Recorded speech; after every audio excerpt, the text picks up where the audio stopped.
First of all, thank you very much. Thanks to MAS for the great work you do, which is both thought-promoting and thought-provoking. So the Empire State Building, world's most famous office building. But in 2006, for many decades, that had only been the case really from the outside. From the inside, it did not reflect its iconic status on the New York skyline.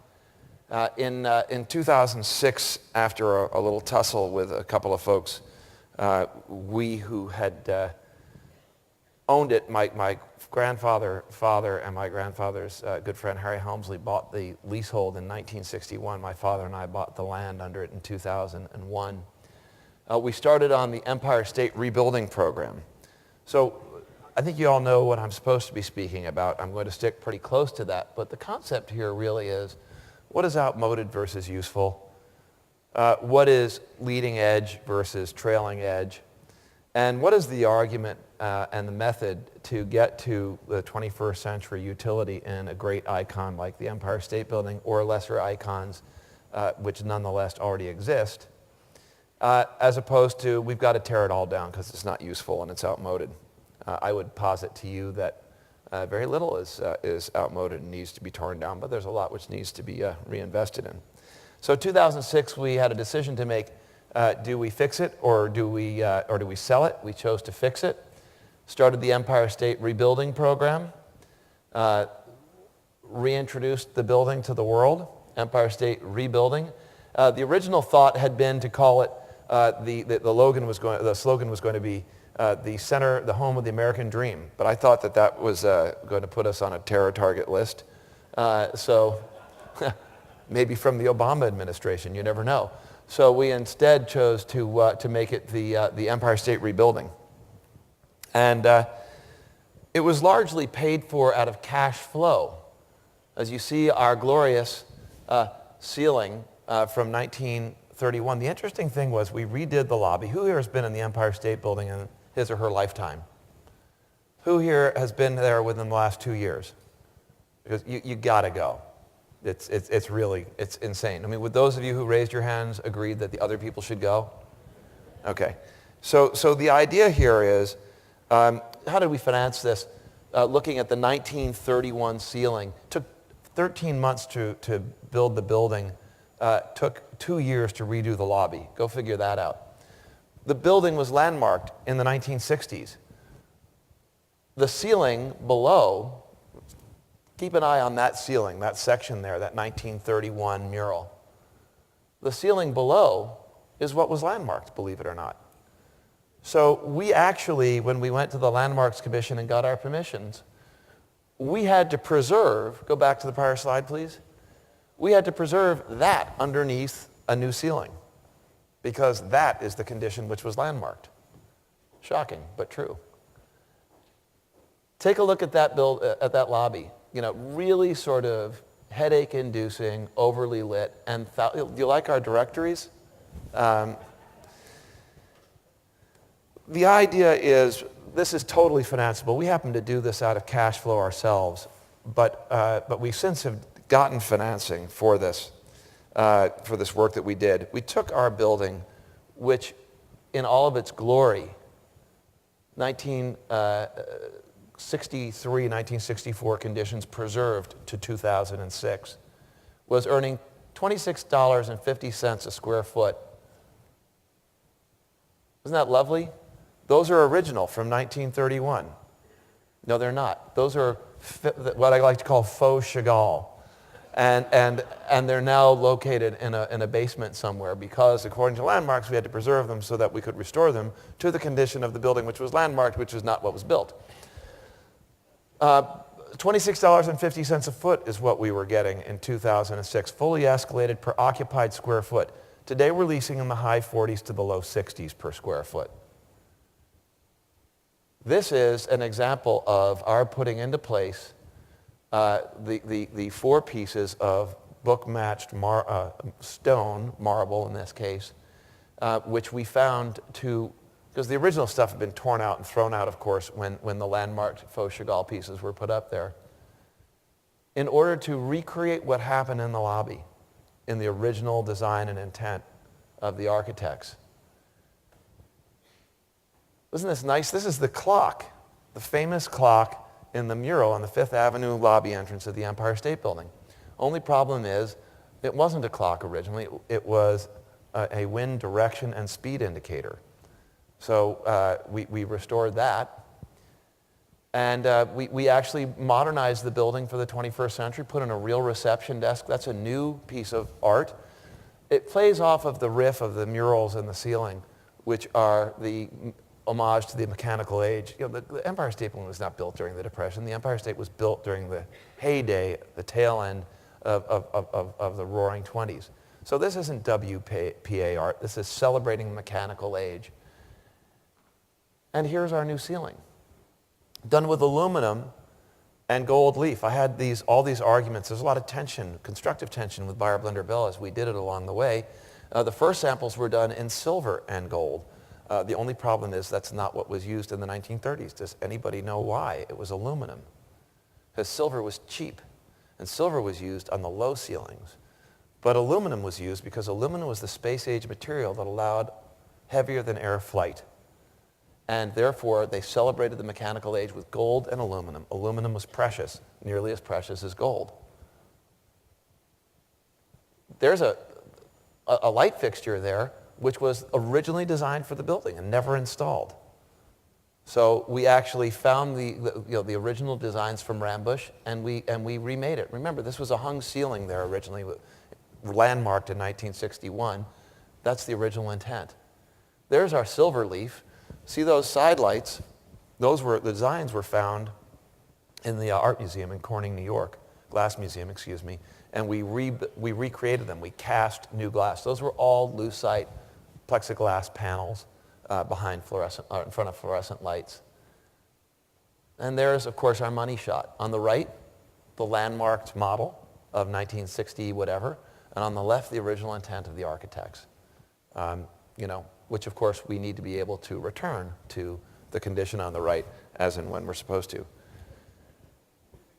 And of course, this is all to me about, the story here is about how existing buildings have relevance today. We can't give you a 60,000 square foot column-free floor. However, we do have what used to be 750 individual suites. We now have over 500,000 square feet leased to Li & Fung, a Hong Kong-based company, 200,000 square feet leased to Coty, the Paris-based fragrance company, which is going to expand. Li & Fung is expanding. Over 100,000 square feet leased to the FDIC. Skanska is a full-floor tenant. Funaro, an Italian accounting firm, moved from One Penn Plaza here. We have tremendously, LinkedIn, full floor. They have the most sought-after business card in all of LinkedIn is the Empire State Building business card because it just says Empire State Building. It doesn't have an address. And if you look at our ads, we don't use the address either. If you can't find the Empire State Building, we probably don't want to rent to you. Okay? So we have to educate people to the opportunity, and we have to show them what an 80-year-old building can look like. That's a LEED Platinum space. I'm not a huge believer in LEED Platinum, but I figured we'd do, or LEED in general. We are certified LEED Gold, but I wanted to show people what it could look like. Some of our tenants. It's not enough that we made the building the most energy efficient building in the city of New York. We reduced our watt and BTU consumption by 40% in a replicable, transparent,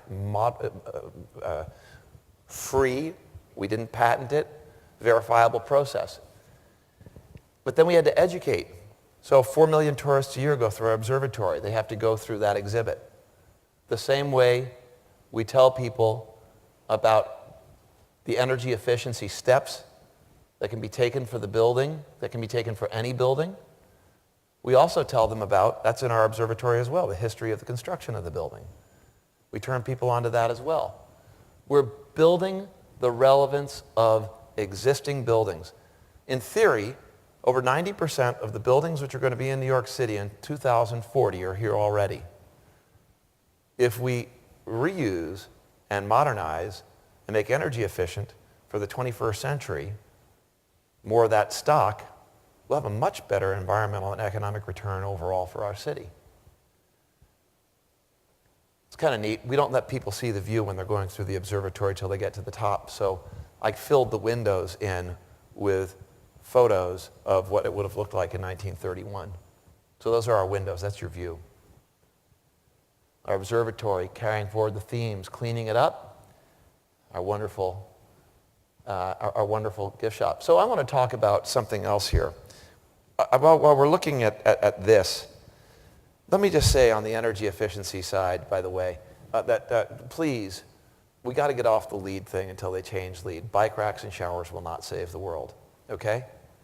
Whether you have a water feature in your lobby with a green wall makes zero impact on your energy consumption. What really matters the most is that we use our models like the Empire State Building. I'm leaving this thing up here for a reason while I'm talking. You can read it while I do, and you can guess what the second page is about. Probably a lot of you heard about it. We need to stop doing the right thing, and that's where you as an audience and the MIS as an institution can really help. We need to start making economic arguments and use them as the Trojan horse through which we get doing the right thing forward. So if I were to say the thing we should do is stop global warming, stop destruction of historic buildings, and prevent, people would automatically equate that with preventing economic progress and costing money. But actually, really what it is by demonstrating that we are reducing our watt and BTU consumption by 40% in the Empire State Building, by demonstrating that our rents have gone up by double, our net rents have gone up by 5 times. We're already covering our expenses at $26.50 a foot. By bringing top tenants into the buildings, we're educating the entire community of New York City that older buildings can be groundbreaking, that older buildings can have a lot of utility. There's a thirst for knowledge about this. And while we're doing this, people are only thinking, for the most part, about the economic success. It's people like the MAS who understand, okay, it's the Trojan horse. If we can use this as a model, a replicable model for other buildings, we can actually really change the world in the way in which we look at the world. And I want to throw out one more thing before I get to this last piece, which is something with which I want to leave you, which really deserves a lot of thought going forward. The last piece is jobs. We need to change the argument about energy efficiency away from creating alternative energy at 2 to 5 times the cost of energy efficiency.